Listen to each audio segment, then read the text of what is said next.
How are you? How are you? Welcome to the show. Thank you. Thank you. Thank you for having me. Like I told you, this is so crazy because normally I'm on the other end of it. So being interviewed versus interviewing, right? Yeah. So how are you today? Anything special on this day that you post this? I mean, it's nothing much special. Like Sundays for me, it's just my me days, just to relax for all the weekends. Yeah. And then this is like day where I normally doing some editing, some music, or interviewing. But I'm Yeah. always doing something on a Sunday, so I hear you. It's a good day to get things done. Yeah, no, absolutely. And I wish I could actually like take the day off per se, but usually I take my days off with my girl. So only on Saturdays and Friday nights is like the only time available I have. Yeah, because Sundays is just I gotta work. Like you know how it is. Like if you want to reach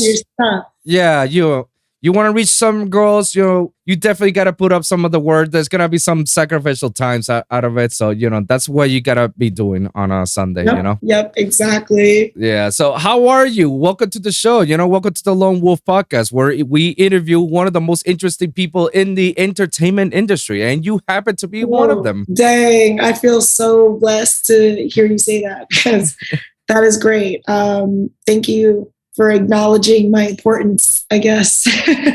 I mean, it was all based because of Deja. She mentioned that you used to be Yardij's tour manager. Girl, that's my girl right there. Shout out to Deja right there. Amazing person, so sweet.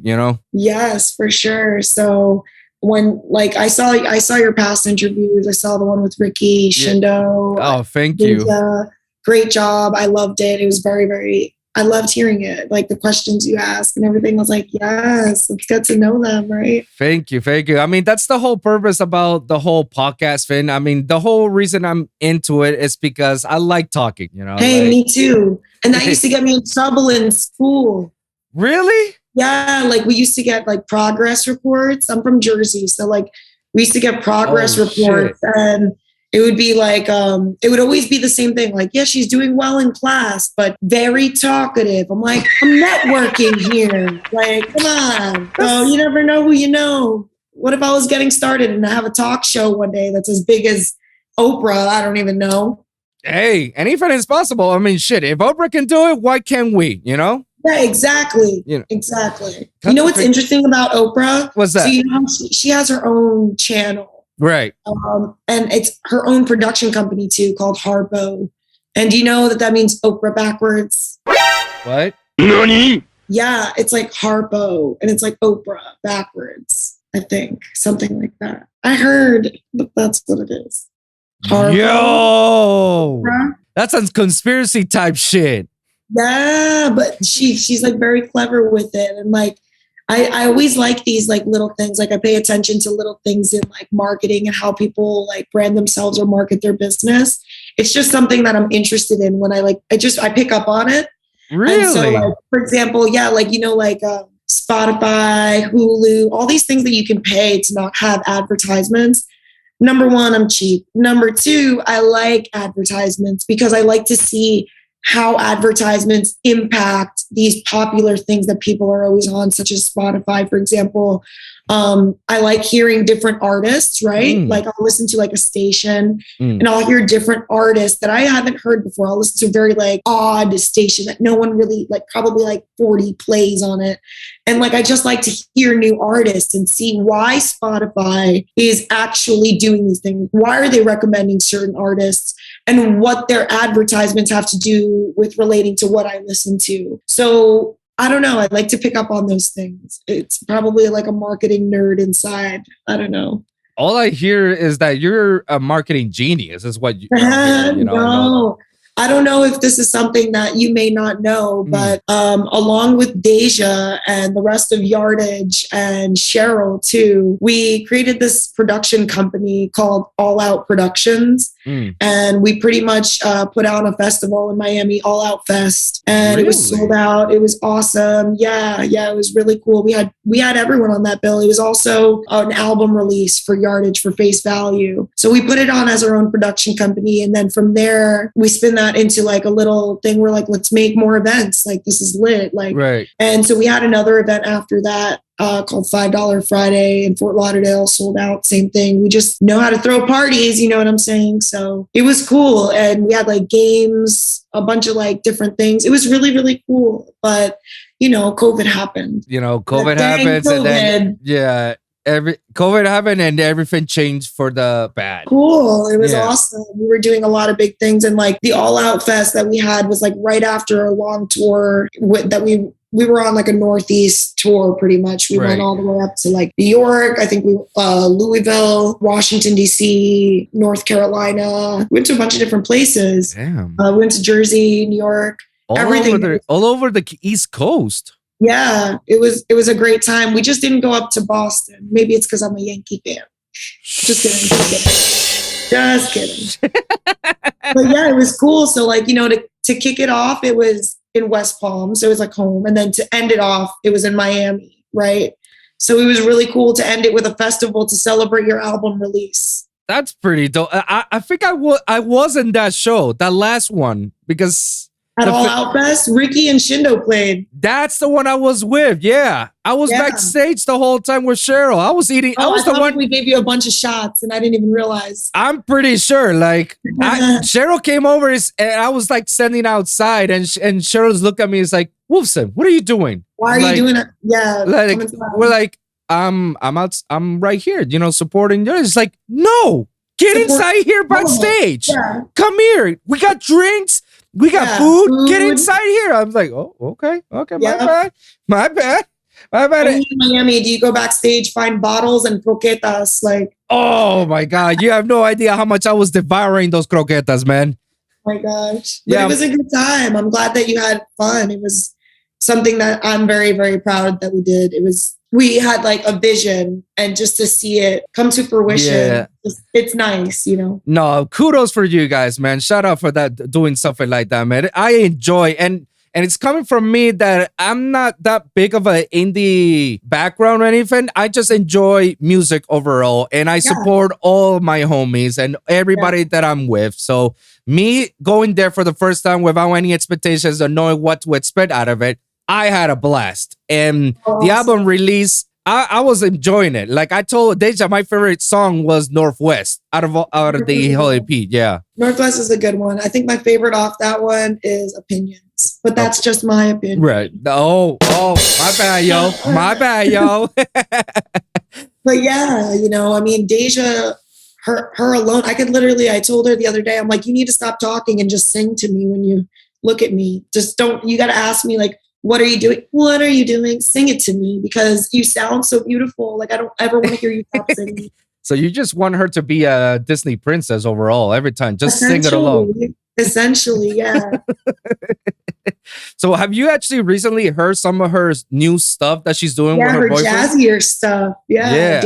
Deja Gone Jazz. Yeah. I haven't got the chance to listen to it, but out of you, what are your thoughts behind it? Yeah, what's funny is like, I have to give her my input as two different people. Right? I have to give her my input as like tour manager and, consumer. And the consumer. Like exactly. Yeah. That side. And then I have to be like, girl, like as a girl, like I got to tell you what I really think. Right. But I'm always very honest. That's a big thing with me. I don't like to lie. I think it's stupid. Right. But anyway, I really have to give her my opinion. So I go, girl, I'm gonna be honest, I don't really listen to jazz like that. I listen to a lot of stuff. So I know that there's probably, a lot of elements that I won't understand that are very jazzy because I know that jazz is something that you need to appreciate. But if you don't listen to jazz, you may not pick up on how like the counts are. The counts are going to be very different as compared to your classic top 40 on the radio, right? Not to say that it's bad, it's just different. But I love it because anything that she adds her voice to, anything that she puts her own twist to is, to me, gold. My ears just beautiful. So I think what she's doing now is really cool. It's almost like experimental to me to hear Deja in that element. I really think she's always been very, blues rooted. She's very blues rooted, but that's soul, right? And anything good has good soul. It makes you feel that feeling, makes you do that face, like, makes you do like ugly face, right? Speaking of ugly faces, even in I think you were playing at Cheryl's party, right? For the boys. I made that ugly face when you were up. I was like, because anything that makes you feel that like, oof, like got me, it makes you do that face. Like a lot of times I do that like with bass players, like if you really like get into that groove, into that pocket, right? Yeah. Like you didn't hear those notes, but it happened and you're just like, right? Hey, that's the regular face for every bass producer and every bass player. Like every time I hear Needy doing his heavy drops on his dubstep songs, I just go, yeah, right. Like, exactly. What? Like, did that just happen? Ooh. Yeah. Oh, yeah. Oh, ooh. Exactly. So know that you got one of those faces from me that night. You didn't even know it. I still got it. So the funny thing, I wasn't even supposed to play that night. Let me give you a little brief story about it. I wasn't supposed to play that night. I wasn't supposed to perform doing anything. I was just gonna go there, support Shindo and Ricky, and by the way, shout out to our boys, Yes, shout out. I tell him because shout out to Cheryl. Oh my God, Cheryl, absolutely. Cheryl deserves a shout out. She gets one of my effect sounds, you'll hear her in the podcast when I release it. I'll get it.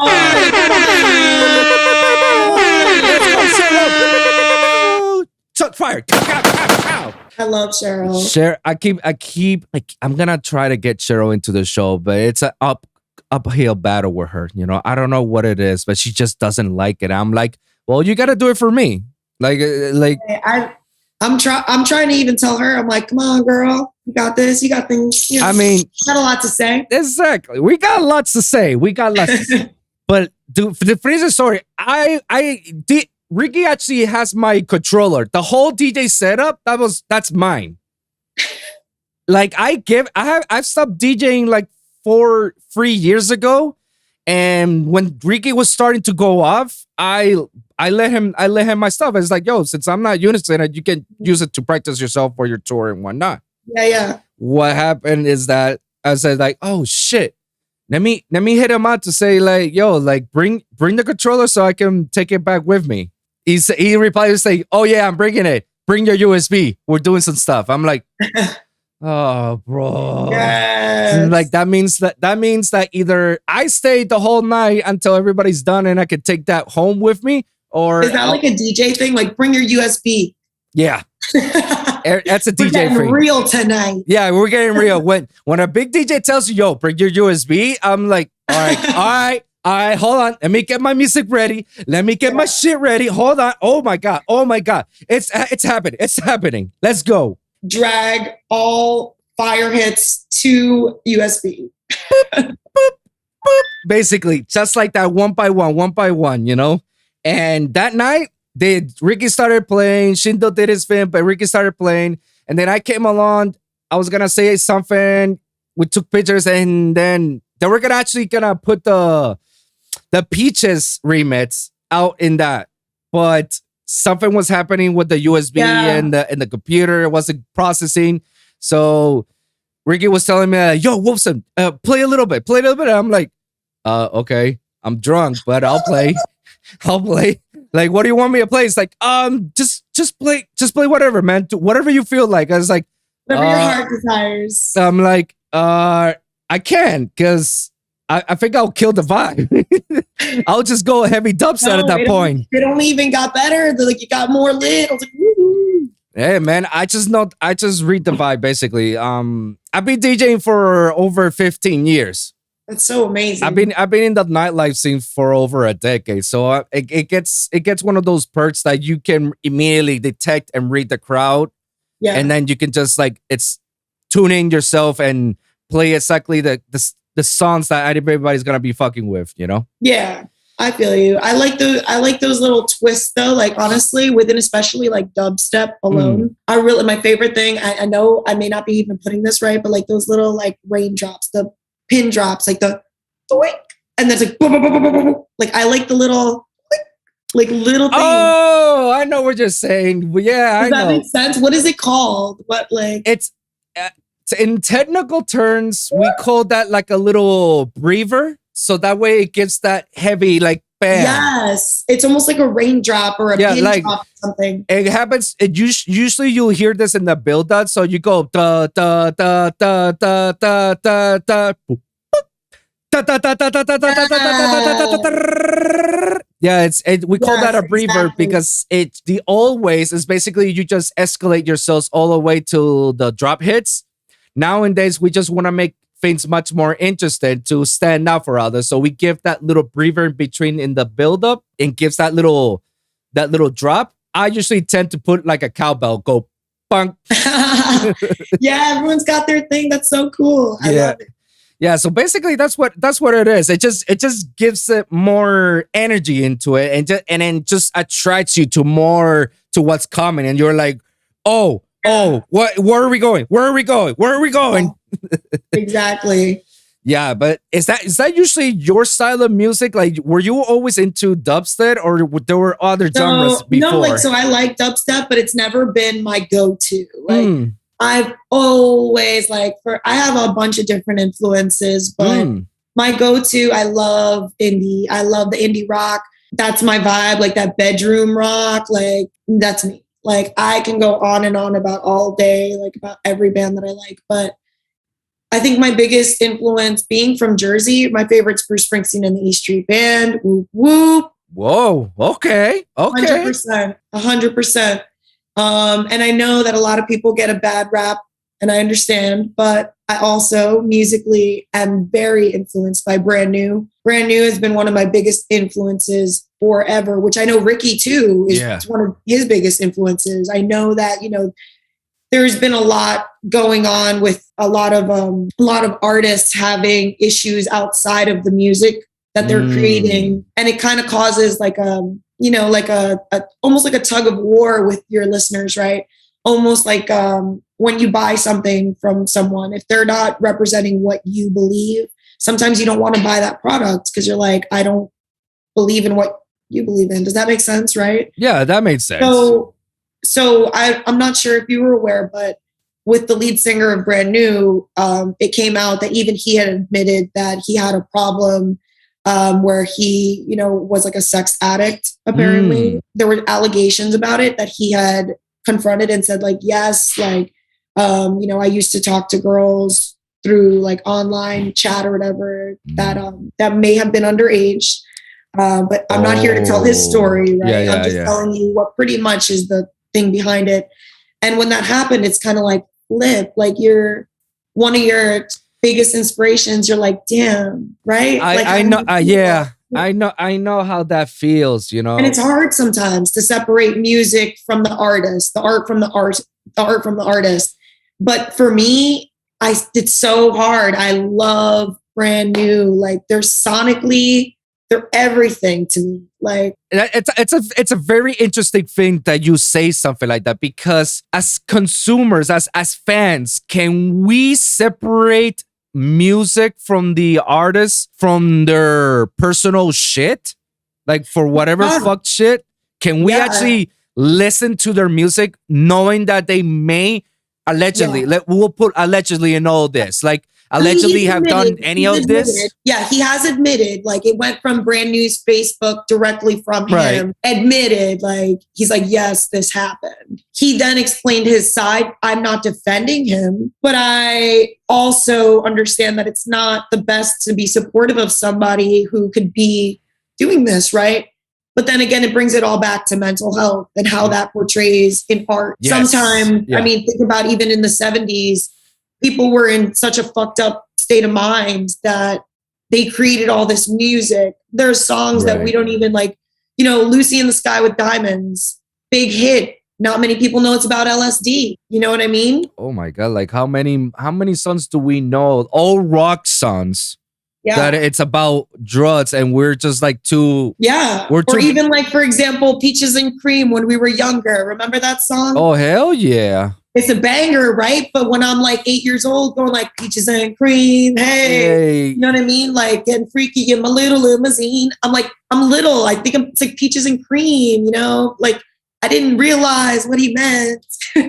So like sometimes you don't realize the artistry and the art, or the artist and the artistry and the art that they do. It could sometimes go against each other, right? Yeah. I know a big one, a really big one. Tell me. You know, after the Framing Britney came out on Hulu. Oh, you saw it. I saw it, yeah. And I was a really big Justin Timberlake fan, and it sounds very hypocritical of me. I'm being very honest and vulnerable right now. Very hypocritical of me to be like, fuck you, Justin Timberlake. How could you? I'm never listening to your music again. But meanwhile, I'm sitting here like, Britney's my favorite band, right? It's a real tug of war. I feel very hypocritical to think that. But my ears don't. And it's kind of like, fuck, like, you know, to me, I feel like there's room to separate them. But at the same time, you also have to recognize and realize what's right and wrong, right? Right. I don't choose to listen to Justin Timberlake's music as much as I wanted to, right? Sometimes I hear like Sexy Back, I'm going to change it though, right? Because I'm like, I feel you, Britney. I'm on your side. I got you, girl. Right. It's almost like a loyalty thing. And like, as a female, I want to be loyal to like, you know, a lot of, in general, I'm going to say just the Me Too movement. Right.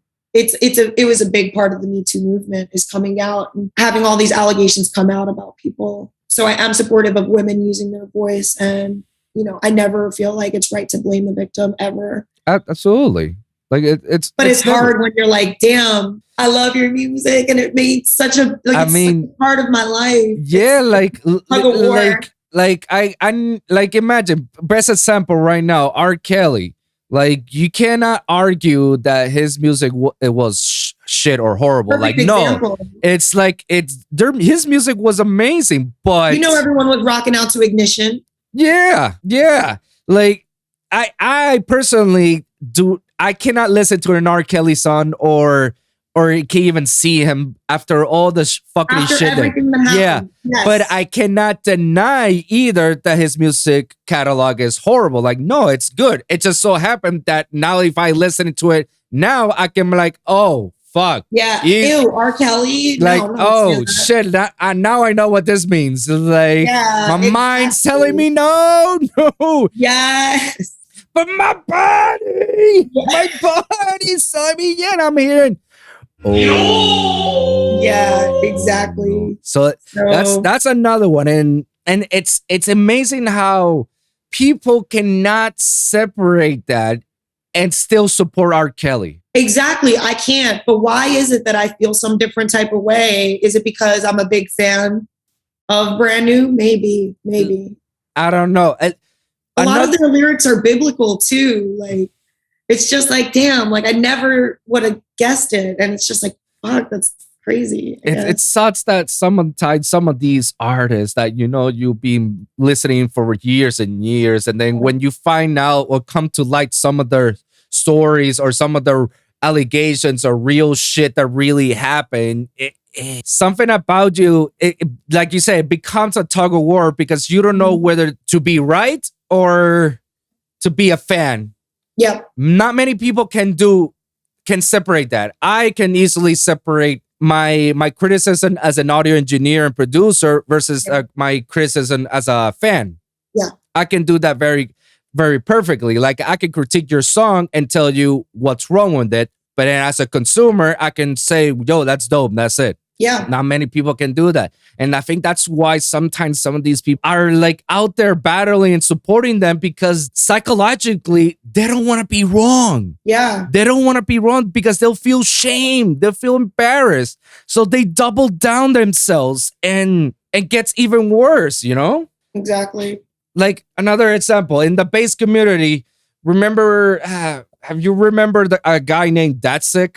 Datsik, yeah. Actually, I do remember. Yeah, that fuck boy, Trey boy, I remember. He has lots of lawsuits and allegations, which I believe it's true, based on people that I work with. In the community? Yeah, no, not in the community. in the industry community have told me that they toured with him and play shows with him, and they told me some of the stories are true.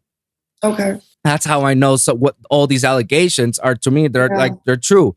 Yeah. I used to love his music, and when I heard some of this shit, like I deleted his music from my computer. Like I stopped listening. Like I cannot listen some of his music without knowing the fact that this guy did some fuck shit with girls and his fans, and he was just a bad guy overall.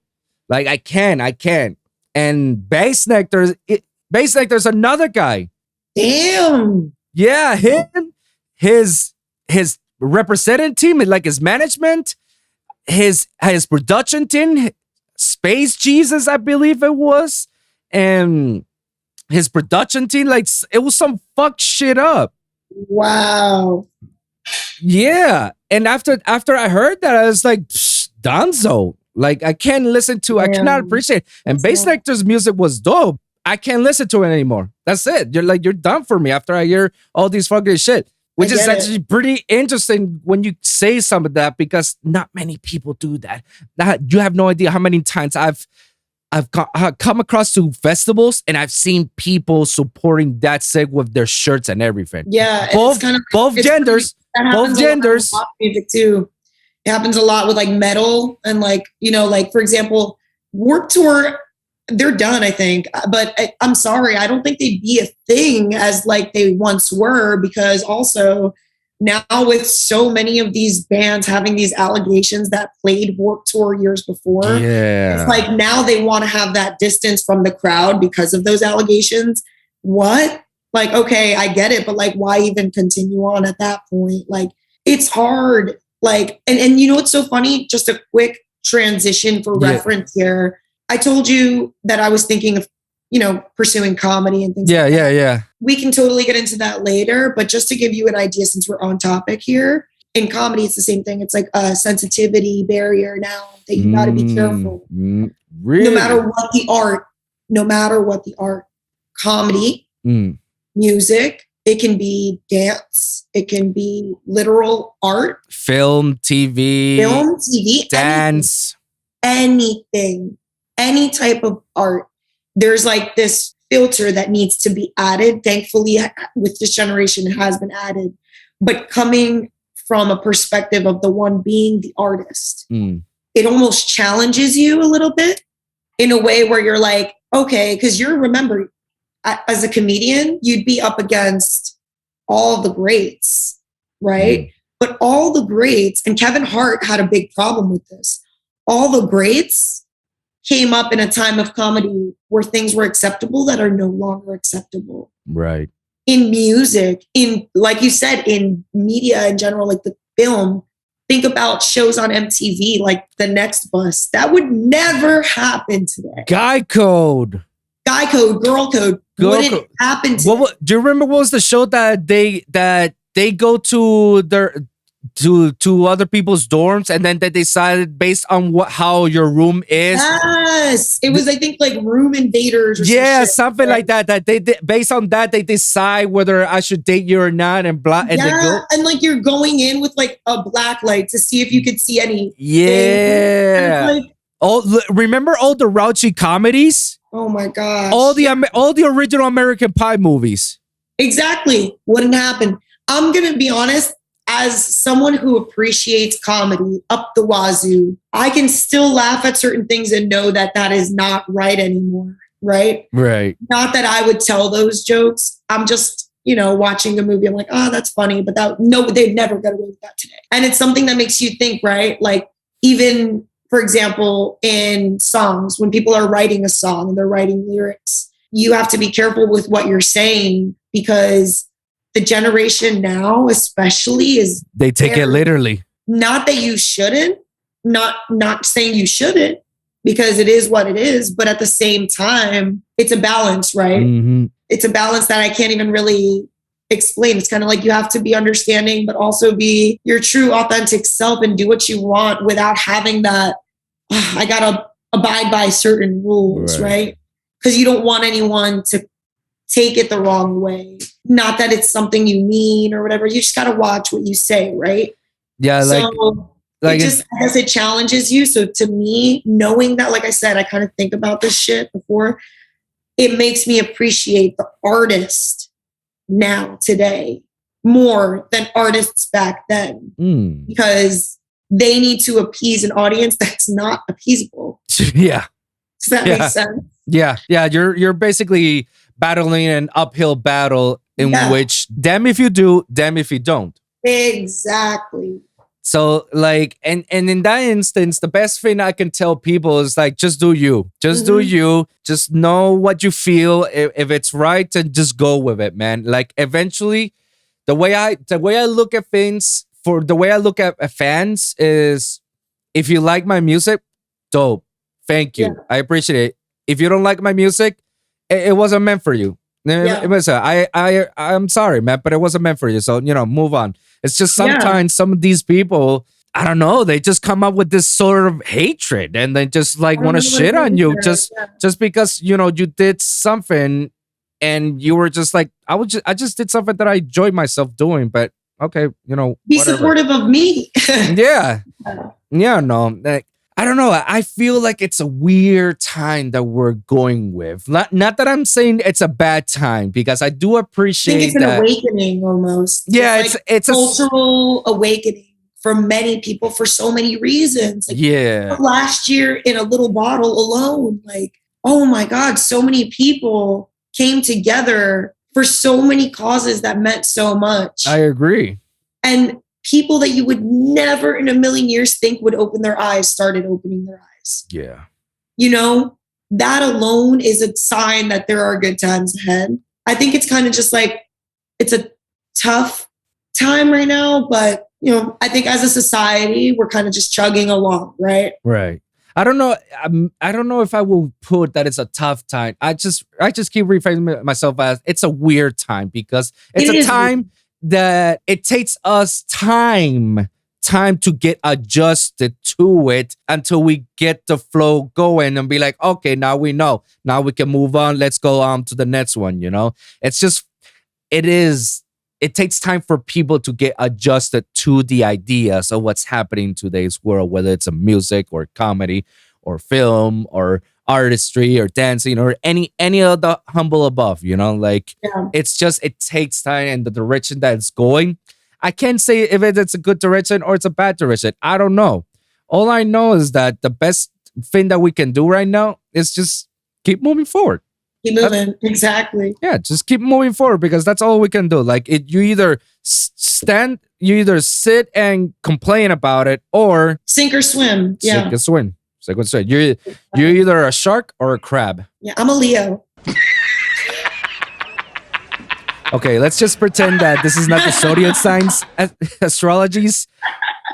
You're either a shark, which moves forwards, not backwards, or you're a crab that you go side to side. Which one you go? Oh, you go side to side. Okay, my bad. I'm a shark. There you go. I'm a Scorpio. I thought you were going to go along with it and be like, well, I'm this. I did, but you say you were a comedian, and I am low-key a comedian as well. So hey, I think everyone's a comedian. It's just whether or not you want to go forward with more of it, right? I agree. The thing about me is just, I'm very an awkward comedian, because I don't just... I noticed that you had a Parks and Rec reference. That's my favorite show of all time. So you're like, yo! That's my favorite show ever. Which character you associate with? Oh my gosh. If I could combine April and Leslie, I'm very like... Nani? I'm like... What? Leslie's a planner. Yeah. I'm a planner. But I'm very April because I'm very sarcastic. And I'm very, I don't know. Can I be Tom? Maybe I could be Tom. Tom's very funny. And like, yo, I don't know. I feel like it's kind of like saying, like, which Friends character are you, right? Or which Office character? There's so many good characters. Like, you kind of want to be a little bit of all of them. If anything, Who are you? Who's your character? I think that's a personal question. Don't you think? Yeah. My business is my business. Good day. You're Ron. I'm a bit of a Ron and a little bit of Andy and Chris Traeger. Oh, yay. They're all great. See, Yeah. that's what I mean. Like, no matter who you are, you're good, unless you're Jerry. No, I'm just kidding. No, yeah, unless you're Jerry, then, shut up, Jerry. Remember, okay, have you seen the whole series? Absolutely. I binge watch it all the time. Yeah, and I actually got Peacock just to keep watching it. That's why I have it. Yeah, The Office, Brooklyn Nine-Nine, Parks and Rec. Yeah, absolutely. 5 Eva is so good. You should check it out. Tina Fey is the one who's behind it. Which one? It's called Girls 5 Eva. It's on Peacock. It's a Peacock original. That's Tina's Fey. Oh, that's the five adults that they want to be a girl band. So what the premise behind it is pretty much it's like this girl group from like the 90s or whatever that nowadays in the show, like a rapper samples their song in his song and they become relevant again. They're like, let's try and like build off this again and make our careers happen. And it's just really funny. It's like a lot of the writers behind SNL are behind it. It's very, very funny. You should give it a shot. No, definitely I'll give a shot. Definitely. Yeah, so that's on Peacock. But anyways, I don't even remember what I was saying. But now I remember. So in Parks and Rec, I was like, oh, did you finish watching it? Because at the end, remember, Tom writes a book. He's like, you're a Jerry, or you're this, you're that. And then like Tom does the quiz and he gets Jerry. He's like, how am I a Jerry? I made this quiz. Oh, it was more because what was Leslie's husband's name? Was it again? Was it Tom? He says like, oh yeah, like I took the test and I ended up a Tom. And he was like, no. Take it again. Oh, I gotta recalibrate this. That's good. Take it again. It's true. Yes, exactly. See, like even in a show like Parks and Rec, season 1 and 2 may not have happened nowadays. You know what I mean? Some of the jokes. Oh, some of those jokes may not have happened, especially the ones Tom made. And Aziz is another one like Kevin Hart that they've gotten in a lot of shit because of stuff said in the past. And it's kind of like, fuck, like you kind of like try and get past it, but like it comes back to haunt you. So that's why, as an aspiring comedian, and I say that because I don't want to count myself official yet. But you're getting there. Yeah. Hopefully one day, right? Yes. Yes. We're on our way. We're on our way. That's, yeah. I have to know that when I'm starting, I don't want anyone to come back and dig some shit up on me as I start, right? So I want to start on the right foot. I want to be culturally aware of things. I want to be able to also be really fucking funny. My whole shtick is that I want to be like the thoughts in your mind that you wouldn't dare say out loud. You would never say them out loud, but you crack up because they're to a T. Like, for example, I'm very, very close with all my cousins because I'm Latina and that's how we do. Puerto Rico, ya tú sabes. Hey. I got my Cuban nails right now. SOS Cuba. Hey, that's what's up. I got my Puerto Rico island right here. Yes. There we go. So, I have a lot of primos and one of my primos told me, he goes, Steph, you're really funny because the things that you say are very to a T. Like it's very, I almost want to like coin it as to a T comedy, right? Like there's deadpan humor and I want to be like to a T comedy. Like I want to have my own thing. And pretty much it's like I said, it's like shit that's in your mind, what you're thinking, but you would never say it out loud. And I just want to be relatable to people.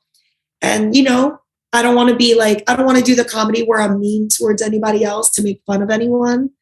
I just want to have funny things in life that people are like, damn, that's funny because it's true, right? Right. So that's what I'm trying to aim for right now. It's true what you say because as I was watching some of the old stuff of Parks and Rec and The Office, that show would not fly in today's world. Like, especially The Office with Michael Scott. Like How many episodes have we seen Michael Scott been harassing his employees?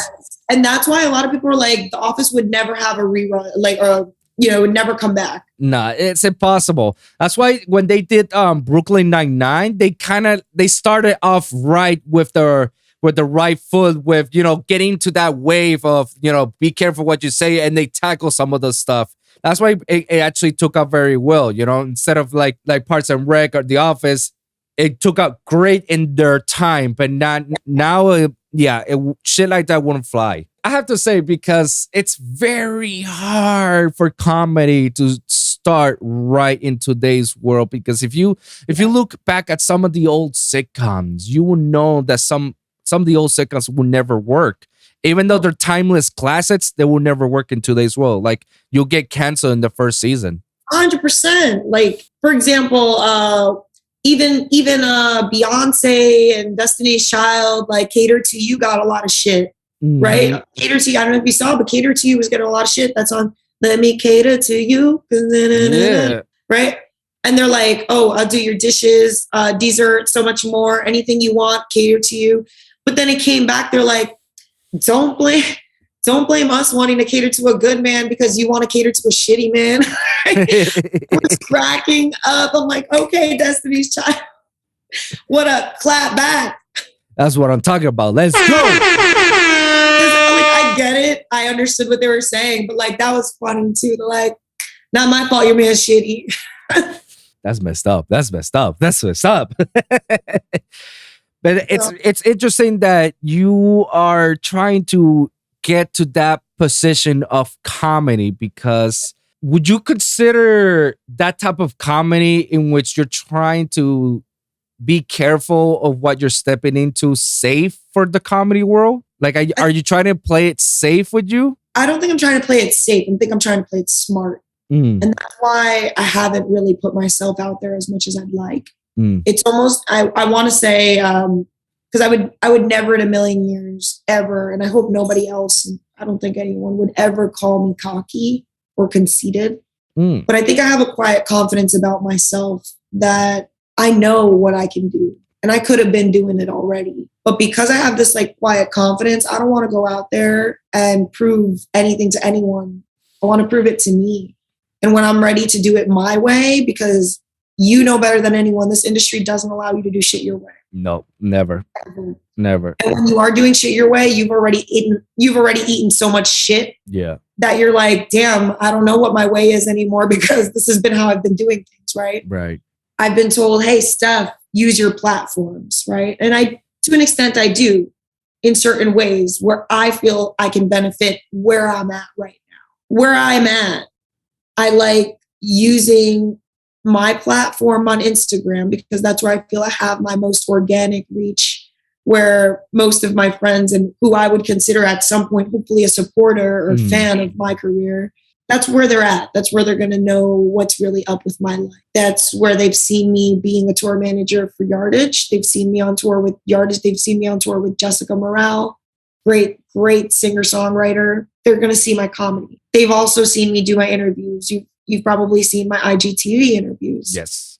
And it's funny because Cheryl tells me all the time, she goes, Steph, no matter what you do, you're going to be amazing at it, but I have a feeling you're going to end up in music. She always tells me, Cheryl took me under her wing.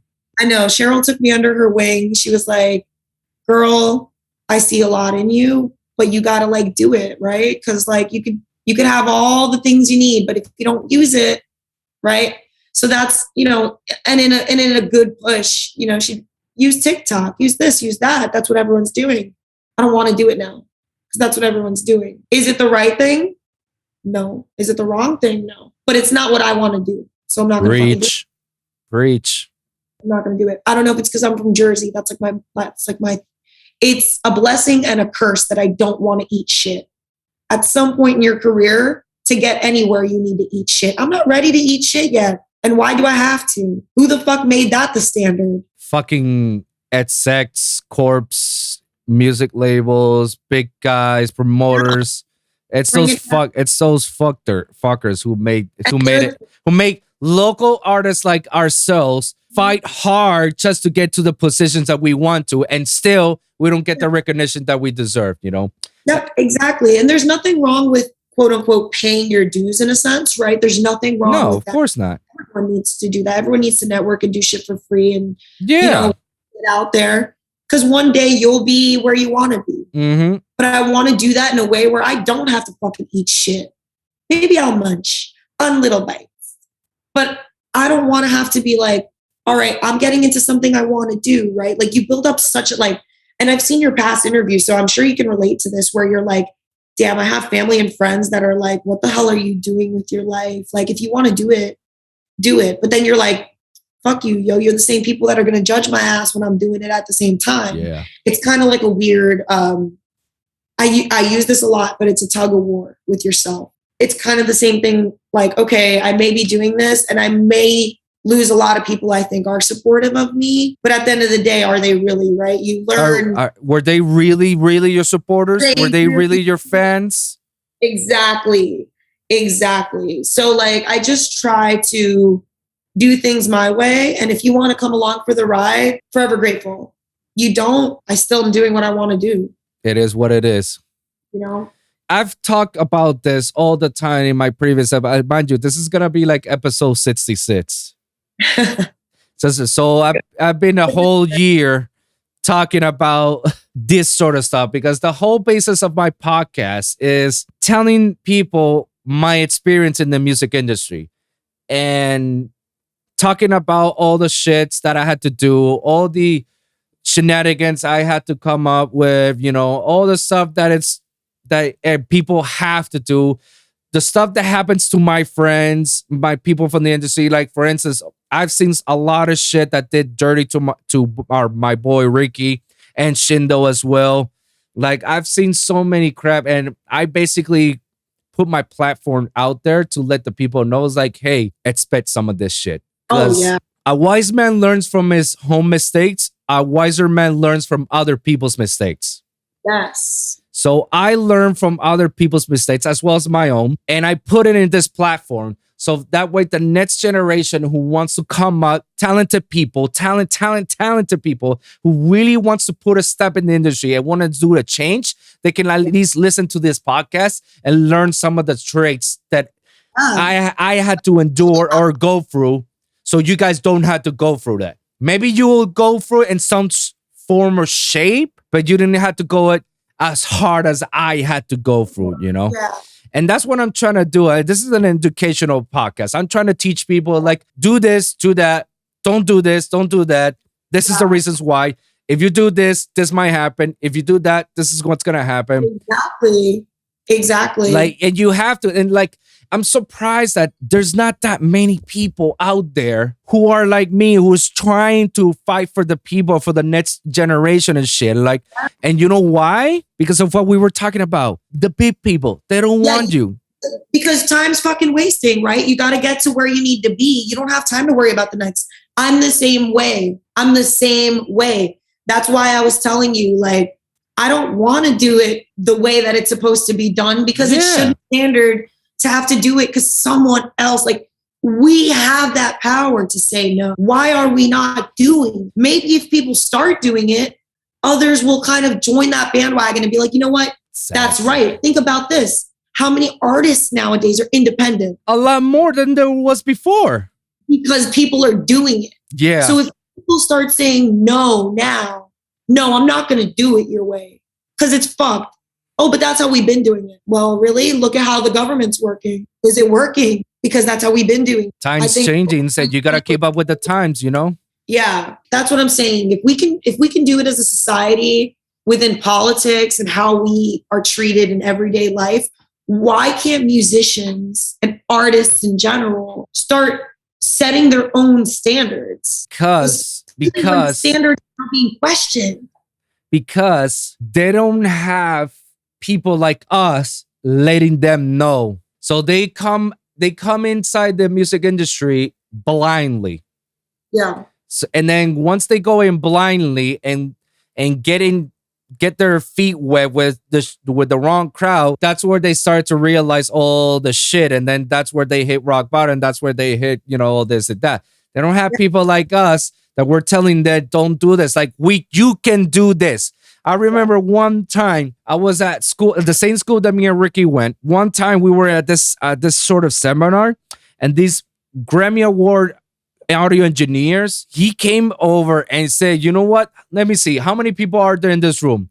All right, there's like 10 people. If y'all work together, you guys can build your own record label and your own production company and your own thing. All you got to do is work together. You don't have to go over there. You don't have to do this. You don't have to do that. No, you guys can do that on your own. Sure. That tells me a lot that there are many doors or many paths to get inside. Yeah. There isn't one way. The one way may not, to me, it's completely different. You just have to be smart about it and know when you can actually go with those certain paths. There's multiple paths to make it out there, you know? You cannot stick to the like, oh, the way that he did it is the right way because he did it. Like in theory, in paper, yes. In paper, yes. But will it work with you practically? Chances are not, which is why you got to learn like from people like us so you can actually create and make your own path. And then exactly. I'm making my own path as well. I've been making my own path the whole time I've been working in the music industry because shit, you have no idea how many times I work with certain labels and then with certain artists. And whenever I want to release my music with them, I get full rejections and I get the same blah, blah, blah.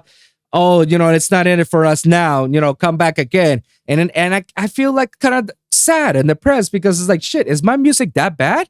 And when I said, you take it personally because there's no other way to take it. Exactly.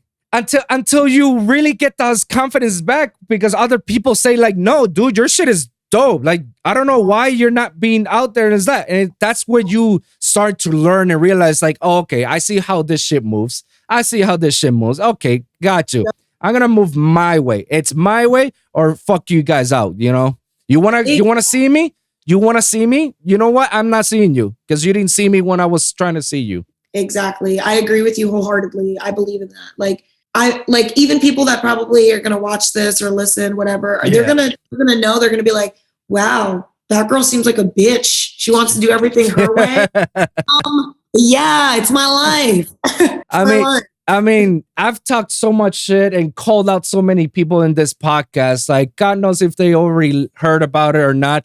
I haven't called out names yet. Only probably 2 or 3 people I've called out names. But again, I knew what I was getting into because I remember back then I have to be silent about it. I have to be quiet. Why? Because it's the only way. It's the only way for me to be in it. It's the only way for me to be network with others. It's the only way. And that killed me inside because that means I cannot express myself. I cannot talk to nobody about this sort of shit. Like it kills me. That's when I launched the podcast. Like, well, guys, fuck all of you. Here it comes. Because I'm going to say some nasty shit. All right. I'm going to say some nasty shit about. And if you were one of those people who were nasty to me, don't worry. There's a special episode for you. Just for you. Just for you, you know. And I've gone on the record that I've shitted on labels, I shit on promoters, I shit on certain artists, but first of all, I don't care. Second of all, I have my reasons to why I shit at them because they care about us right now. Maybe one day they will. They don't care about us right now. Exactly. Maybe. Exactly. And stop throwing your dollars at me. I might care. if you take shots at me, the first thing I'm gonna say is like, okay, cool. Thanks. Yeah. That's the best. That's the best response you could ever do when everybody's taking shots at you at social media or any other platform. They sell like you're such a whack person, blah, blah, blah. Okay, cool. Thanks. Like, thank you for watching my view. Don't forget to like and subscribe. Yeah, exactly. you have to kill them with kindness. It's like the best way to do it, you know, because it irritates them. Yeah, you want to know something? It's the one thing that I do want to say is I agree with you wholeheartedly about doing things your way and being like, well, you're not about me, I'm not about you, right? Mm-hmm. But one thing I did learn in this industry, and I'm not going to say who told me. If they watch this, they'll know who told me. Oh, it's the one thing that I'll always remember that keeps me from, not that I agree with it, I don't agree with it, but it's something I need to understand. Mm. For example, I tour managed, right? So I learned this from like a different perspective and a manager's point of view, artist management. Right. Is the artist, right, is always going to feel like even no matter what you do, it's still not 100%. They can appreciate everything you do, but never, ever realize, like, you can't take it personally when they go, oh, here, here's my hand. I chopped my whole hand off for you. You can have it. And they're like, why aren't your nails painted? Right? You're going to get that in the industry. Not saying that happened with anyone I work. I'm just saying in general, in the industry, that does happen. you can give everything. And that's something that, like you said, your podcast is educational. Listen up, because you're going to do everything possible. Think about interns that work for Spotify. Oh, yeah. All these different people's Pandora, Sirius XM, all these big names. They're working themselves to the bone. And they're nowhere near where they need to be yet. So realize that when you're working yourself dead to the bone, people aren't going to treat you like you deserve to be treated. Not that it's right, but it's what's been so taught throughout all these years that it's kind of like, why are you so special? You know what I mean? And I know this may even, in a, I guess, more millennial type of reference to it, is kind of like the whole student loan debate, right? If someone were to cancel student loans, great, that's wonderful. But then all the people that paid their loans back are like, no, if I had to pay them, why can't you, right? So now canceling them is bad because you had to go through it, right? Yeah. I see where you're going with. Yeah. You know what I mean? Like, it's the whole, there's this story that I've heard before that this girl went to a store and bought a Gucci bag for 10 G's, right?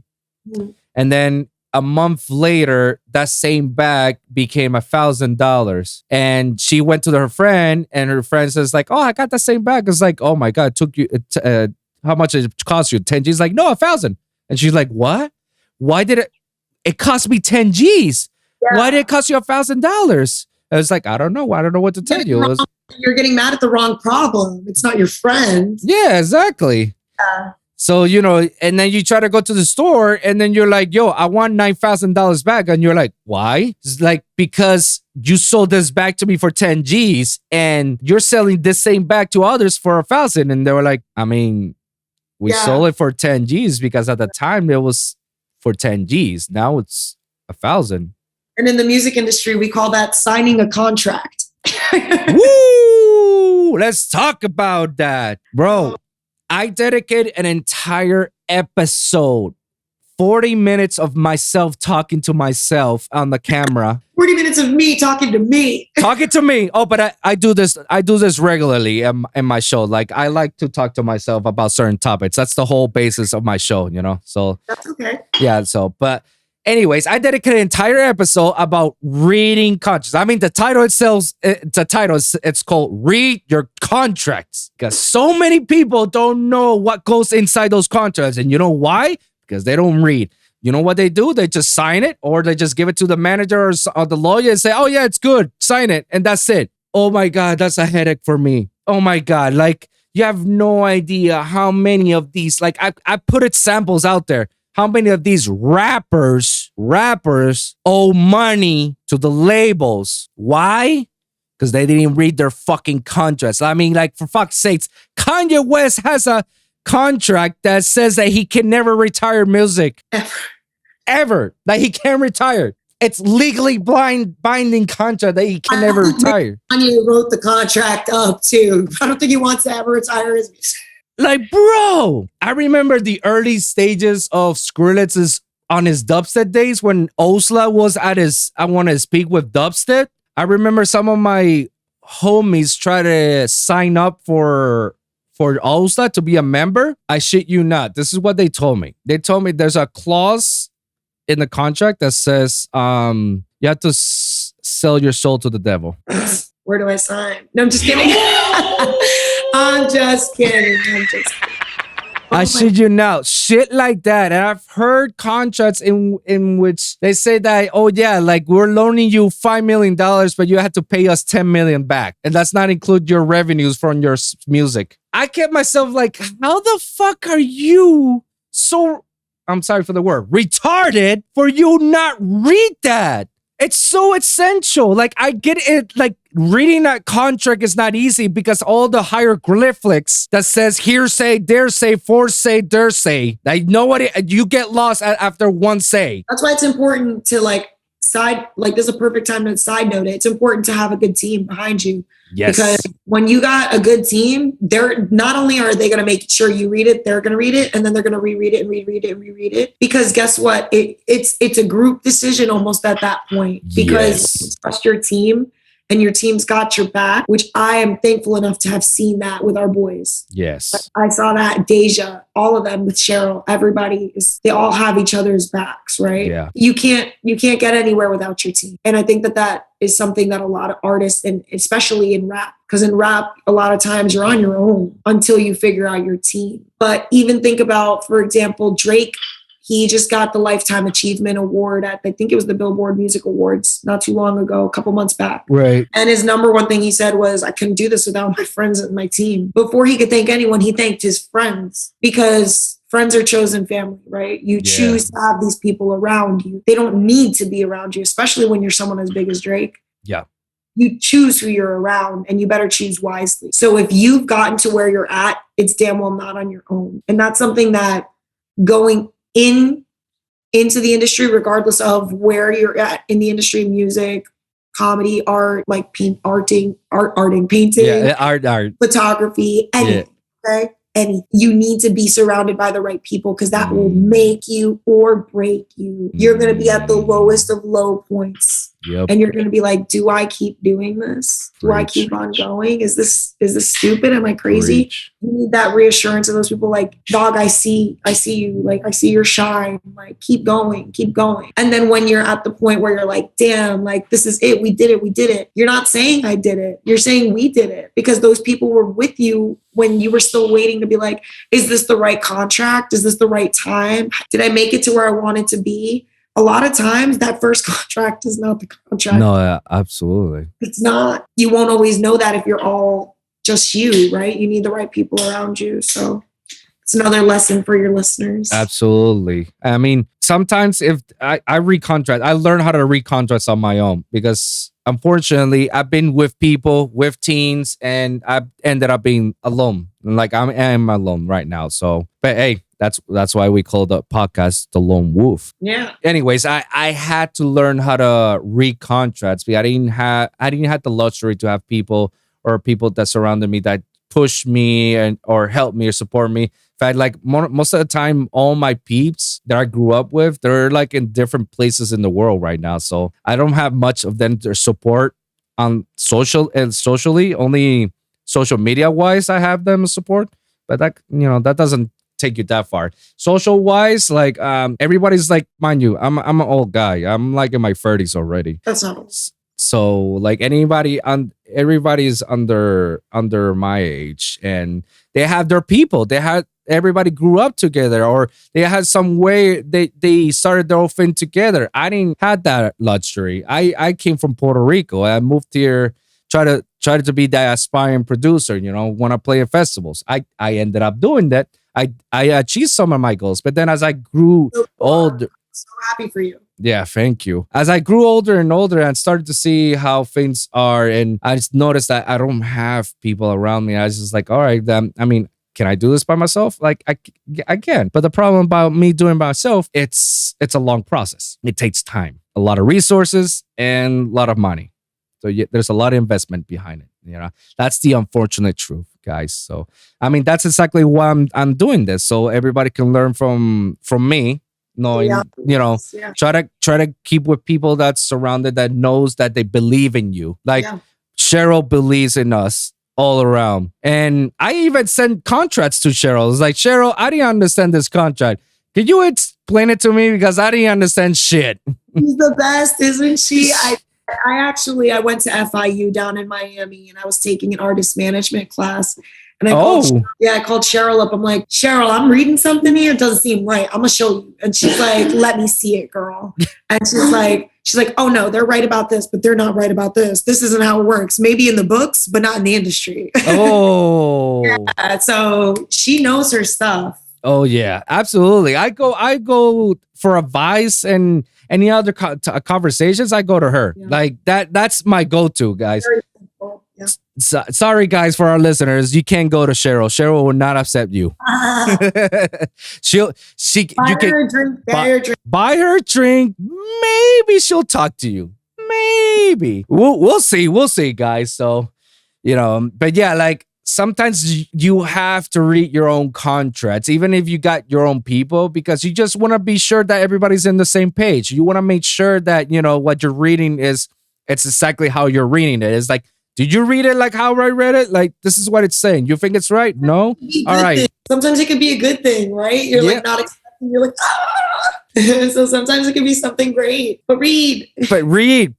Because that's how you get blindsided. The fact that they send you a contract, you obviously get like so hyped and shit and whatnot, Some of my music releases on these labels, I have to read line by line because there are times in which I have to tell them, it's like, hey, like, what is this that you guys get a little bit more revenues than I do? Like, how's that work again? I'm sorry. I think I'm reading a different language. Can you give me the English contract?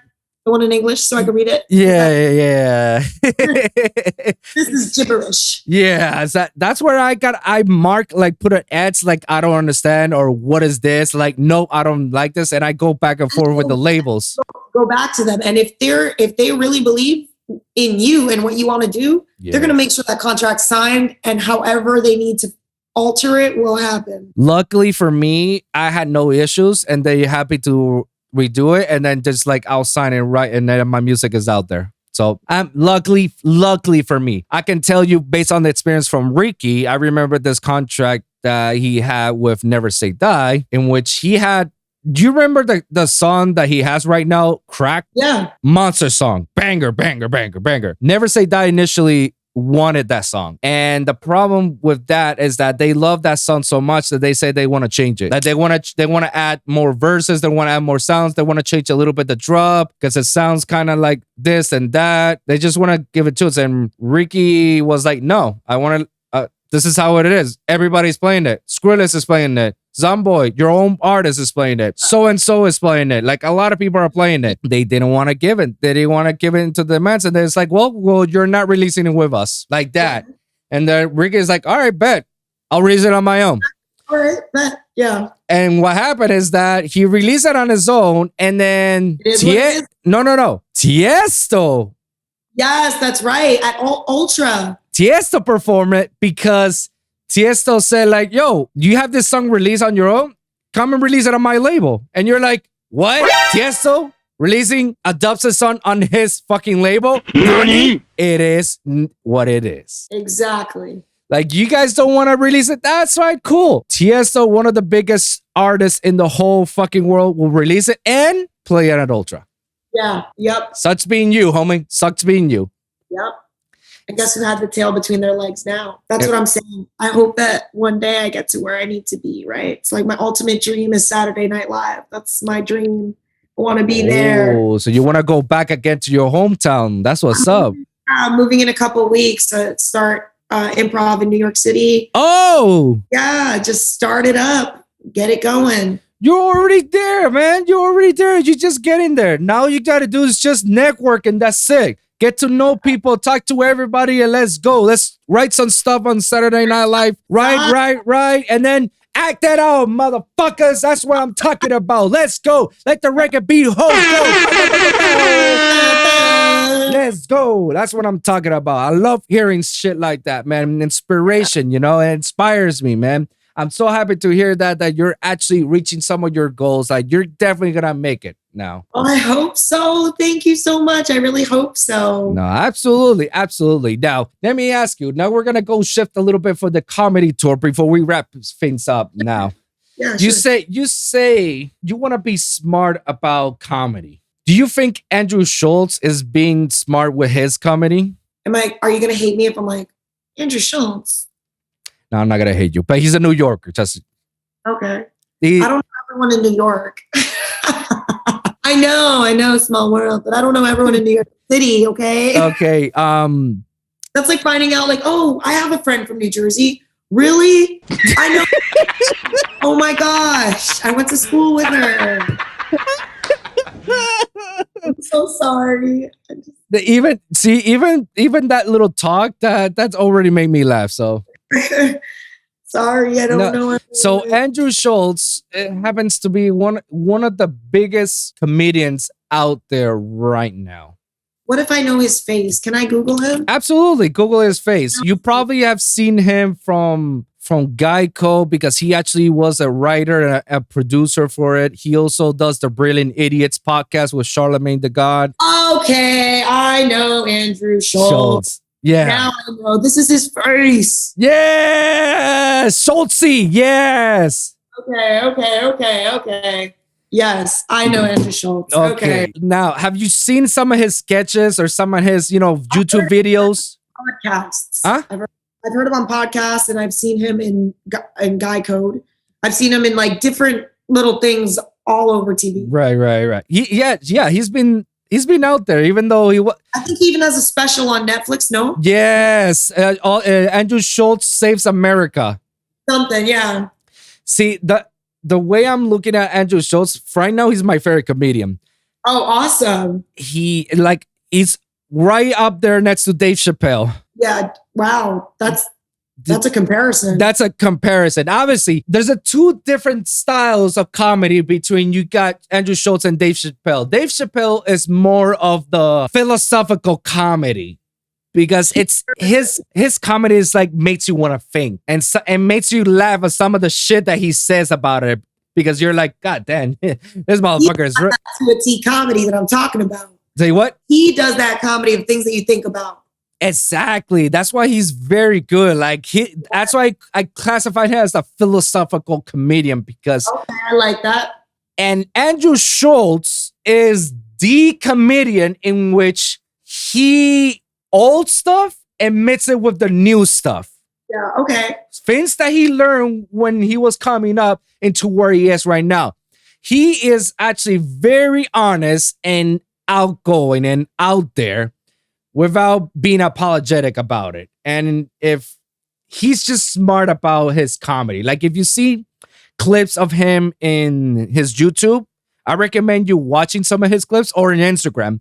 You can actually see some of his Instagrams. The smart thing that Andrew did during the whole pandemic, which is amazing in how he got the Netflix special, he did skits, like small little skits. He just sits down and starts making fun of everything and everybody that's going on in today's world, like little skits like that. And it's because those little skits got to him to the Netflix special. Mm-hmm. And now he's on his tour right now. I can't believe I missed it. I'm pissed that I missed his tour because he was he did like 5 shows here in Miami, like Miami, West Palm, Tampa. Like I was so pissed that I missed it. I was so pissed. I'm sorry. But I'm waiting for next year to come out. But what's that? So let me call him and tell him to come back. Absolutely. Hit him up. Let him know, bro. Let him know. Mark, I know him. But yeah, Andrew Schultz happens to be one of those comedians that does not give a fuck. And at the same time, he's just honest and about the situation about it. He's one of those comedians that he'll try to make a joke about everything. Even the most darkest humors or the darkest moments. Chris D'Elia, yeah.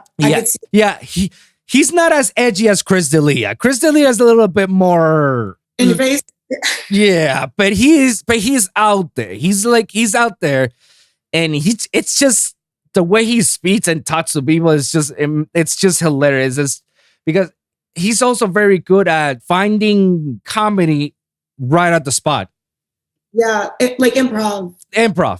Basically, he's very good at it. So like he can just start a conversation with someone and then start talking and then get the ball rolling. And for somehow he makes everything funny out of it. Yeah, I love that. And it's so funny because I can relate to that because for a long time, in order to kind of find what I guess I've always, like I said, SNL's always been my dream. I've always thought like, oh, I think I'm funny. But like when you kind of come into that recognition of like, oh shit, this may be something. Maybe I got something.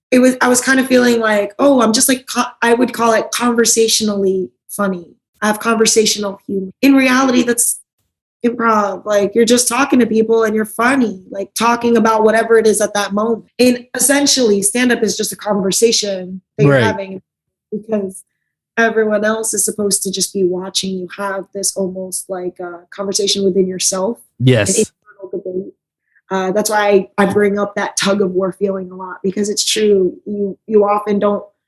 I put myself in that mindset of like, how am I thinking this way, right? I always try and be cautious and like aware of what, is going on, and I make a joke out of it. Sometimes it's not the best. It's one of those moments like, too soon, like, but like, I don't know. Sometimes, how like to have the what is it called? The sad face and the happy face, like half and half. Yeah. Comedy and tragedy. There we go. Comedy and it's what is it? It's comedy is tragic past tense, something like that. No, like, so comedy and tragedy, there's like the black and white face that like one is smiling and one is frown. It's true. It goes with one another.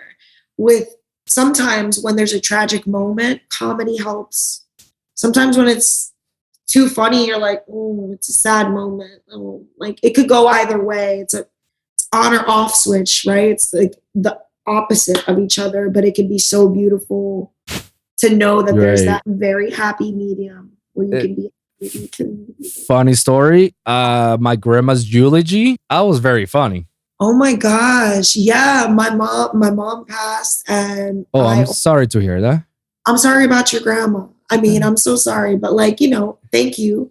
But in general, I'm just saying in relating to what we're saying, you find funny things to make you feel better when you're sad. Absolutely. So what a better profession. So honest, to make people laugh and feel good, right? Originally, I wanted to be a teacher, and I just don't care enough about changing the entire education system. That's the only reason that I didn't become a teacher. But, in general, I like that like authenticity that I could have to myself in that field. Right. But so I can have that same authenticity on a stage. And I know I'm not the only one that thinks certain ways or feels certain ways about like pop culture or whatever's happening. So I think it's cool to like put myself and my thoughts out there. And if people like it, cool. Right. Right. Then I'm sorry, it wasn't in it for you, basically. Exactly. Like, for example, I don't even know if I'm legally allowed to say this, but whatever. I don't give a fuck. I was supposed to be on that show, The Circle, the Netflix show, The Circle. It's like a social media competition. And pretty much what they do is like they fly you out to London. There's this big building with a circle on it. Right. And all the apartments are filled up with the contestants. And you don't have your cell phone. You don't have any communication to anybody. And its filming is like, I think 5-6 weeks, some bullshit. And you only can communicate through a voice activated TV in the apartment that they provide to you. You live there. And all the contestants are living in that building. But you never meet them face to face until the finale. Whoever's at the finale is who you're gonna be. But like the whole thing is you can be a catfish or you can be yourself. And the thing is, you never know if you're talking to someone that's real or not. So you have to play this game, right? Very strategically. And I was supposed to be on the fucking show, and I guess I wasn't damn funny enough. Like I got to like round 3 of casting, and I'm like, I already sent you my twerk videos. Why am I not on Netflix? Like, I'm so pissed. What the fuck? Twerk videos? Is that how you get into shit? Don't worry about it. Netflix will see me twerk eventually. Okay. Well, if you say, yeah, sure. Twerk. Yeah. It wasn't my time yet. They were like, this ass isn't meant for Netflix. It's meant for NBC, baby. Oh, let them know. Let them know. Bam. Let them know that this ass ain't for ya. I did hit it on the way out. So, see ya. Exactly. That's very cool. Wow, I never heard of that. Maybe I have just like. You should check it out. Check it out. It's a good show. No, fuck that. If you're not in it, then what the fuck am I watching it? Fuck that shit. They have 2 seasons. I tried out for season 3. And season 1's really good. Season 2's good too, but it's not as good as season 1 in my opinion. But whatever. Whatever. I'm not watching. Don't try to convince me to watch a show that you're not in it. Okay, like no. Don't watch it now. No, fuck that shit. No. I like watching like stand-ups that on Netflix because it's funny that they have. I think it's comedians around the world, something like that. That it's called. Like when you click it. You know how like instead of like seeing like season 1, season 2, season 3, right. you'll see episodes going down, and each episode is a different country. So like I watch, because I'm Brazilian and Cuban, so I'm very fluent in Portuguese. And I was watching a Netflix comedy of the guy he was saying this in Portuguese, like the comedy in Portuguese. And it's so funny because it allows me to appreciate a punchline in a different language that people won't understand sometimes right away if they don't know the language. They can't pick up on that, right? So it's funny because you want comedy to be universal. And I always wonder, like, damn, if I could ever ask a comedian, like, how they do it. Because think about it, with songs, people remember your songs. You can think about in Brazil, they know all, like, every Eagles song, every Rolling Stones, like, timeless Beatles. No matter what country you go to, someone's going to know a Beatles song in English. Yeah. You know what I mean? Yeah. But comedy is different. You can't be like, they can't know your jokes. The punchlines and the humor can be completely different in different countries, right? Something may be funny in America that's not so funny across the world. Yeah. Vice versa. So it's cool because, like I told you, I kind of like think about how people market shit. I think about how comedians in Brazil market themselves, how comedians in Peru will market themselves, Mexico, different countries, and just see how they take on the same damn thing I want to do. And if it's different, if it's the same, if something's better, if something's worse, how does the crowd perceive this joke? Is it because of their delivery? Is it because of how they actually deliver the joke? Or is it because of what they said? Is it because of the story? Those are the things that's where I'm at right now with my comedy. I write and I analyze. For example, I actually sat with a pad and a paper, watching Ray Romano's, like, he had my God, Ray Romano, my favorite actor. Ray Romano's the best. Oh my God. He had a comedy special of him. Like, he hadn't done comedy in over whatever amount of years. I don't know, 20 years, whatever it was. And he went back to, I think it was his two old places that he started in, those two improv places. The Comedy Place, was it? Comedy Cellar, I think it's called. The Comedy Cellar, yeah. Yeah, so he went back to, like, boom, 1-to-1 down the street. Yeah, exactly. And I swear to you, I had my notepad and I'm like, this made me laugh so fucking hard. What was the structure of this joke? And I'm literally writing the structure. I'm like, okay, he mentioned a little piece here. So I'm going to put, like, kind of like Mad Libs, right? Like, you put an underline. Yeah. Underline, went to the store.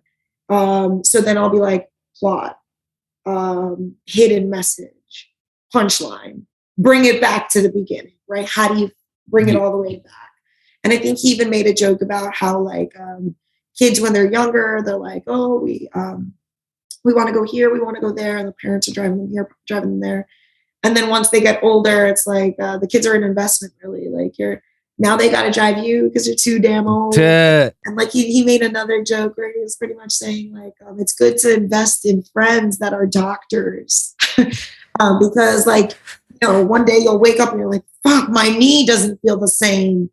Now you can just ask your doctor friend what's going on, right? And you guys just like, yo, something about my knee.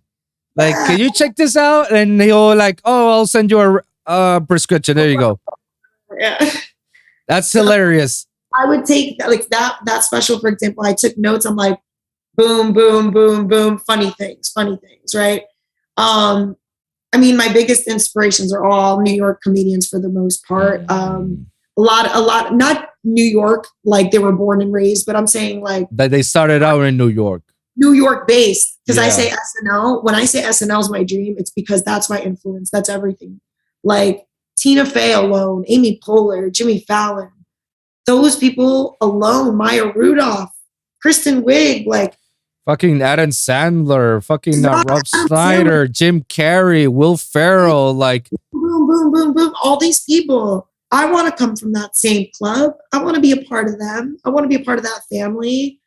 Maybe I'll get there, maybe I won't. But, like, I hope so, right? Like, you can only hope and do your best. And if you're meant to be there, it'll happen. So, right.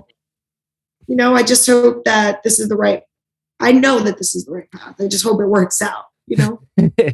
I mean, if you're fully invested on it, just go for it. Best thing I can tell you, just go for it. If you're fully invested, if you're 100% sure that this is exactly what you really wanted and that you're really passionate, and if you see yourself in the long run that I can do this on an everyday basis, then go for it.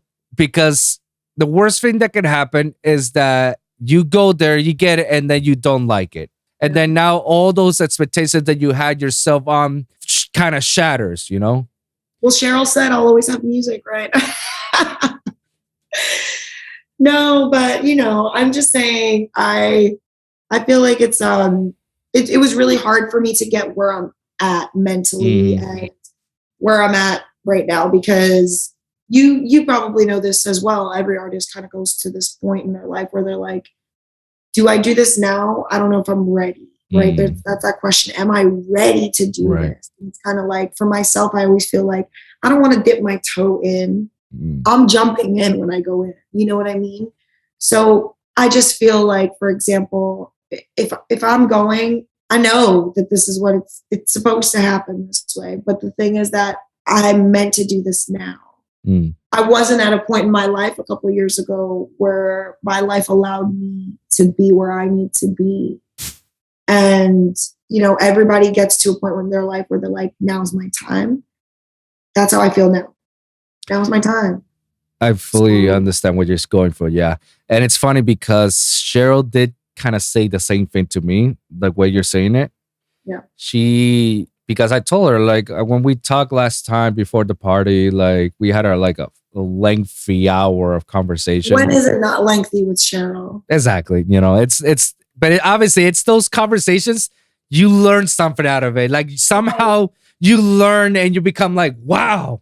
Always, yeah. Now I know what to do with my life. I'm like, all right, let's go. Thank you, Cheryl. It's like, Cheryl, whatever you did, yeah. But it's that conversation that she and I have because, when I explained to her, like, I stopped making music because I wasn't feeling it. I wasn't being happy. I wasn't fulfilling myself. I was fulfilling the masses, because that's how you get into the industry, unfortunately. You had to fulfill to the masses before you fulfill yourself. You have to appease everyone. Yeah. And I was just tired about it because it felt mentally exhausted. I'm like, I just didn't want to do it anymore. Like, I want to do music whenever I feel like I want to do music, Yeah. And that from that, I put on hiatus.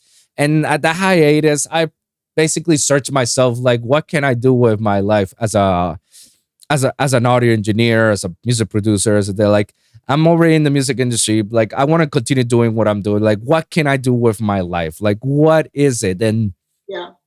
That's where my cousin, he told me, is like, he's a filmmaker. He shoots sports documentaries locally here in South Florida, and shoots for the NFL films as well. And he and I we're very much alike in terms of our industry work, because he says, like, all the stuff that I've done in my life, he had to endure it as well. So we found, like, holy shit, like, you had to work for free, you had to do this, that. And I'm like, he's like, yeah, like, I had to do this, and that. And then he gave me the idea. It's like, why don't you start a podcast on your own? You got your equipment, like, you have the resources. Exactly, yeah. Just grab a mic and do it. I'm like, all right, but I don't have a person to talk to. Like, he's like, no, don't wait for anybody. Don't wait for anybody. Just go for it. Do it. Just do it. And that's what I did. And then I told that exact story to her, and she tells me, like, you know what, Wilson, you were meant for this. You were meant for this because you've already experienced the industry, and because you're an artist and you know how it feels to be part of it. That's why you can relate to all these artists that you interview. You can relate with Ricky. You can relate with Shindo. You can relate with Deja. You can relate with this person, with other person, and this and that. That's why some of these interviews that I've seen, it makes sense because you can relate to them. That's why they feel so comfortable answering all your questions, even though the questions you sometimes make it very pointy, that they may not answer that same question on someone else. Yours is different because you make them feel welcome. You are meant for this. Yeah, like, whatever you're doing, keep doing it and don't stop. I'm like, yo. Exactly. I had that same feeling because, like you said, like, obviously, I do the interviews too. I had that same feeling where I'm like, yo, artists that I'm interviewing are literally opening up to me in ways they would never talk to any other person. Exactly. Because you set the vibe, you set the tone, you set the whole thing as a normal conversation. Exactly. Like no one wants to feel that anxiety of like, what are they going to ask me, right? Like no one wants to feel that. And that's the same thing I always tell my every artist that comes on my IGTV, I always go, it's pretty much going to be like a FaceTime. We're going to catch up. We're going to see what you've been up to. We're going to say, hey, these are some great things about what I'm doing now. Here's where I want to go. But we talk in between that, some bullshit. Yeah. I mean, that's exactly the whole point of my podcast when I'm interviewing people like you and my guests. You know, I want them to feel comfortable. I want because awesome. I don't want to feel like Q&A podcast. Like, no, that shit is done. That shit has been there, done that. I've heard so many EDM podcasts like that. Like, I'm not throwing shade at those guys. Every podcast or every magazine or every write-up, it's always the same questions. It's like sometimes I want to hear something different. Yeah, like, you know, there's a difference between asking someone, oh, how long did it took you to come out? It's like, oh, it took me 4 years to come out and this, and that. Versus asking, how long did it took you to come up and what was going on when you were in those years? Yeah. Oh, man, it took me a while because, you know, I was sleeping in the mattress. I had to do this and that. It wasn't good. I have to, you know, work, blah, blah, blah. And then I did it and now I'm here and da, da, da, da. You can relate. And that's something that not every like other interview that they do, well, it won't always happen that way, right? Exactly. So, I like to think myself, I'm the Joe Rogan of the EDM industry. I'm nowhere near Joe Rogan. I think I'm more of like a wannabe Whitney Cummings. Trust me, I'm nowhere near him, but I've seen so much of his work and in his podcast that like I take some of his stuff and implement it over here. And it's because of him and his podcast that I managed to have these intimate conversations with everyone in my guest. Like I give shout out to him, and I hope one day I can actually have a conversation with him and sit down my cross in his show. Like maybe he'll do a live. I did a Donnell Rawlings. I don't know if you yeah, Donnell Rawlings, Ashley Larry. Yeah, Ashley Larry. Yeah. So he has his own podcast, and I follow his podcast on Instagram. He went live, and I joined his live. He accepted it. I'm like, what? And it was the day after the Super Bowl. And so we were just chatting about like the halftime show, all the shit. I'm like, yo, I feel like I'm having an interview with Donnell Rawlings. This is fucking lit. Oh, shit. It was so cool. Like, and then all of a sudden I got all these people that were like, yo, was that you on Donnell Rawlings's live? I'm like, yeah. Like, it's so cool. Yo, that's fire. Did you record it? I did. Yeah. That's right, motherfuckers. Oh shit! I'm rich, bitch. Yeah. So yeah, and so I'm like, damn. And I even made the joke to my friends because August 7th, Chappelle's coming to the Hard Rock in Fort Lauderdale or Hollywood, whatever, right? Oh. But tickets are up the wazoo because they already went out, so now everything's all resale. You feel me? How much are they now? I don't even know. I'm not going to give you a fake price, but they're very expensive. Because last time I looked, I think I looked for a second and it was like triple digits. I'm like, oh my God. No. I want to see him, but that's too like, I know Donnell Rawlings, please. Please, he's my best friend. Look, I have an interview, I promise. I got an interview with Donnell Rawlings. Like, I should have a pass. Like, bitch, please. Right. I mean, hey, pull out that car and see what happens. You never know. You know the trick that I always learn about music festivals. If you want to get backstage, pretend that as if you own the place. Oh. You have no idea how many times I've gone backstage. Just me pretending to be I own this shit, bro. Even though I don't have the bracelets or anything, I just go there. I mean, the phone is like, what?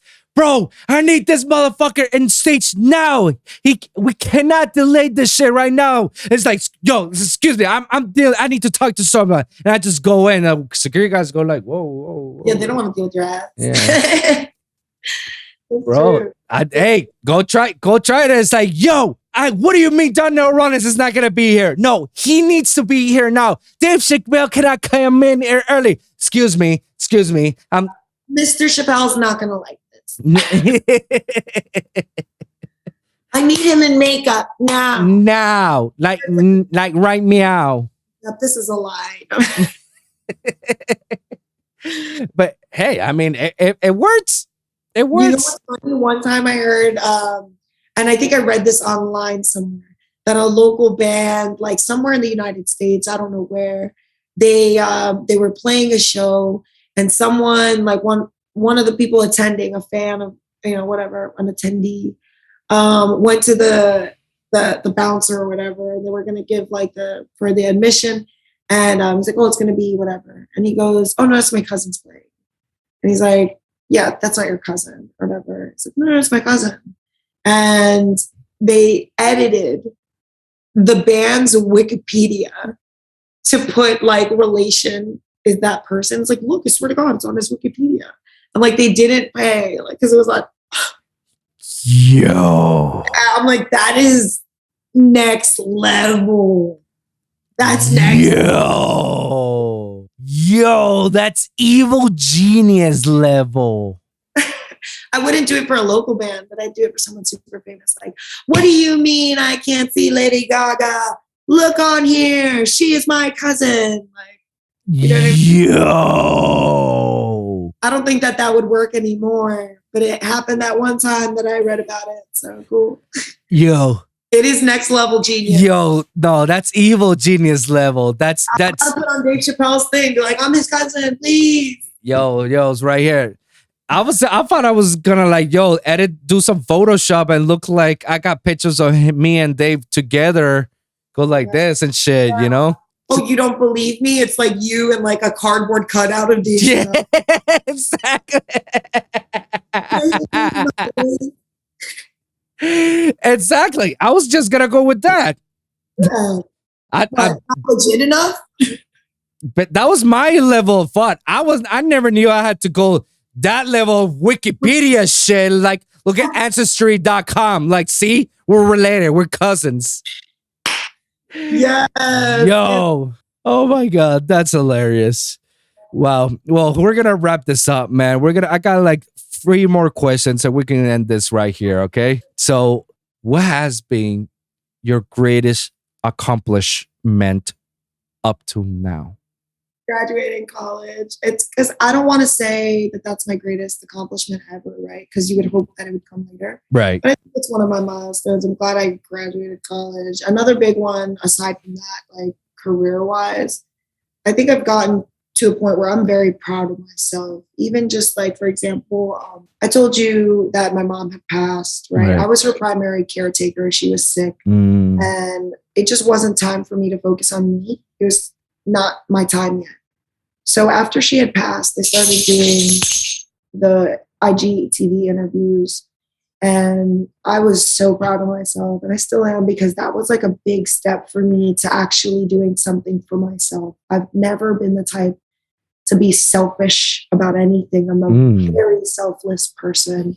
I will always do what's best for anybody. So I'm a great tour manager. You know, hey. Ask Deja. Hey, just so you know. Ask Deja. Ask Jess. Both of them. But for real, I always am looking out for everybody else. And I think it's damn time I start looking out for myself. So I think my greatest accomplishment is now focusing on me, doing me, and actually making things happen. That's pretty dope. I like to hear that.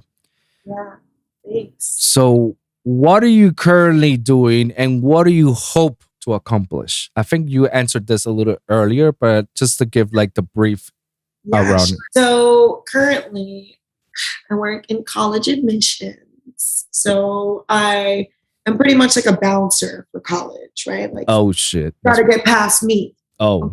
Line of defense.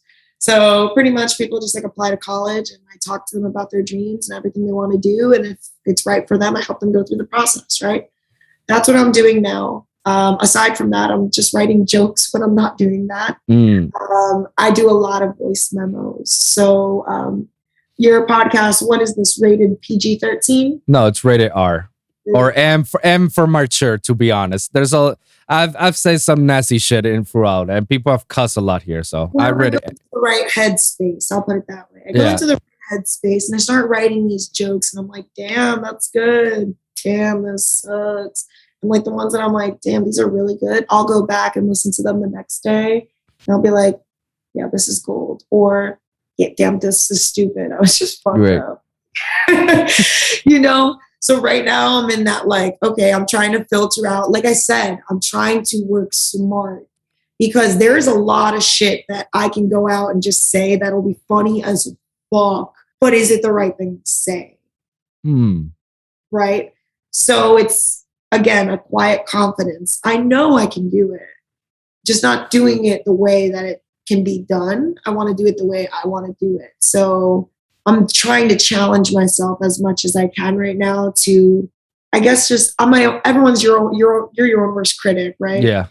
I am the worst critic to myself. Like I need to give myself a damn break, but I don't. So right now I'm trying to sift through what works and how I can actually use that material in a positive way during my stand-ups. What I hope to accomplish and what I hope to do is use that fuel to fire up my career, right? I'm hoping that, like I said, I'm moving to New York to do some improv. Like that's something I've always wanted to do. I'm very good at conversational humor. So I think I'm very good at improv.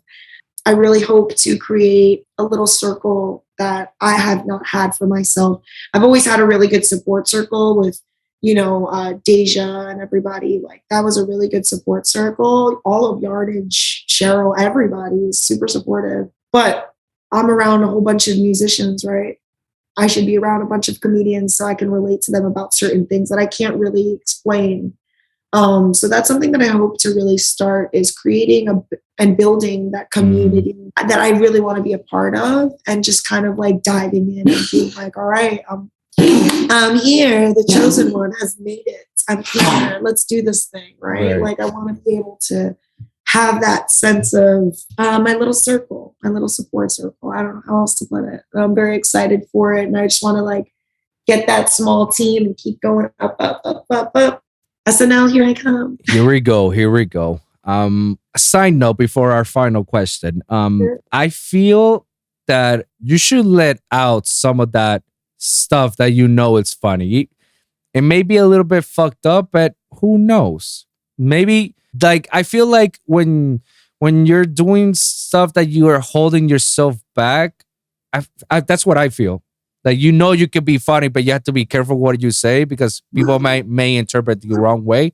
I feel like that's a sort of a way of holding back, because you haven't released your full potential. And I feel like if you do release your full potential, just let it out, all out war, free for all this shit. Maybe it actually can benefit you a little bit more. Who knows? Good. Yeah, exactly. But that's the thing. It's like you always think, well, what if? Yeah, it's those what ifs, could have, would have, should have. Exactly. But tell you what, you wouldn't know until you try it. It's true. Like I'm just my worst critic, but I am getting better at that. So, slowly but surely I'll get there. I know that, like you said, educational podcast, people are going to listen to this and they'll be like, again, my dog will not stop talking. Yeah, for real. He's going on a rampage. You good? We Gucci? Are we good? He's looking at me like very judgy now. It's like, judgy. He's like, boy, you be sneezing like it was bedrock in here. What are you talking about? Yeah, so whatever. But anyways, I'm just trying to have that happy balance of, well, I fucking did it. And it's like, I'm going to be like, I know, and that's something that I've already learned and it's helped me, but at first it was really hard to accept.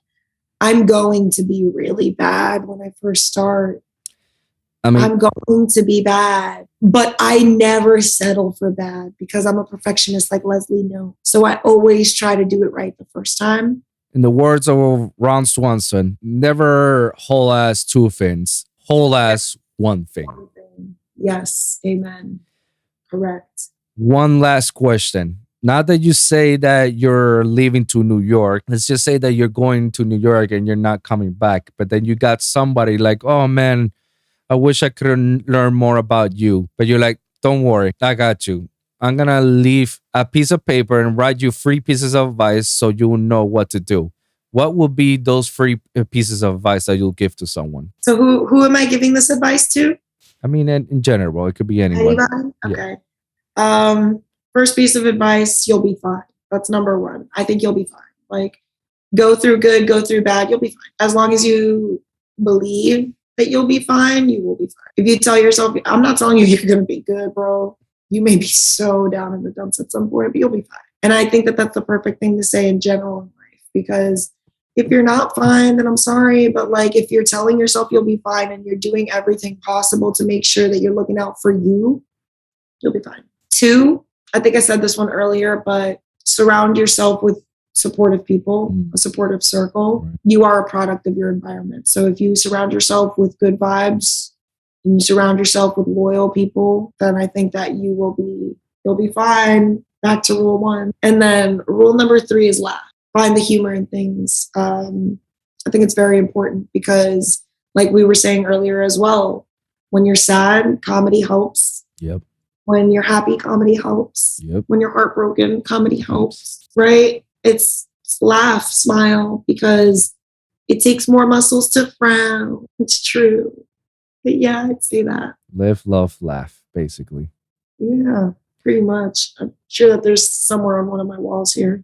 It's gotta be in somewhere out there. Why not? You know, Live, laugh, love. just Great. triple L's. You know, Wilson. That's not what that. No, don't. That stands for loser. Oh, my bad, yo. Ever do this thing? Loser, loser, double, loser. As if whatever to get the picture. Duh. Yeah. Yo, come on, man. I grew up in that Lizzie McGuire way, you know? Yeah. Absolutely. Well, Steph, thank you very much for coming over to the show. I really appreciate it very much. We have a nice, intimate conversation, and I hope for the best for you. I hope everything comes into place. And once you're over there in New York and start writing for SNL, please, let's come back to the show and let's talk about that. Yes, exactly. This is my first interview. I always am the one interviewing. So you got the first one. Hey, you already know. Good, episode 66. That's what's up. What's the swap? 305 in the way. Yeah. So I'm 954, but you know. Yeah. So before we leave, plug yourself out. Let the people know where they can follow you. Let the people know what you got and what's to expect. Just plug yourself out. All right, here's the plug.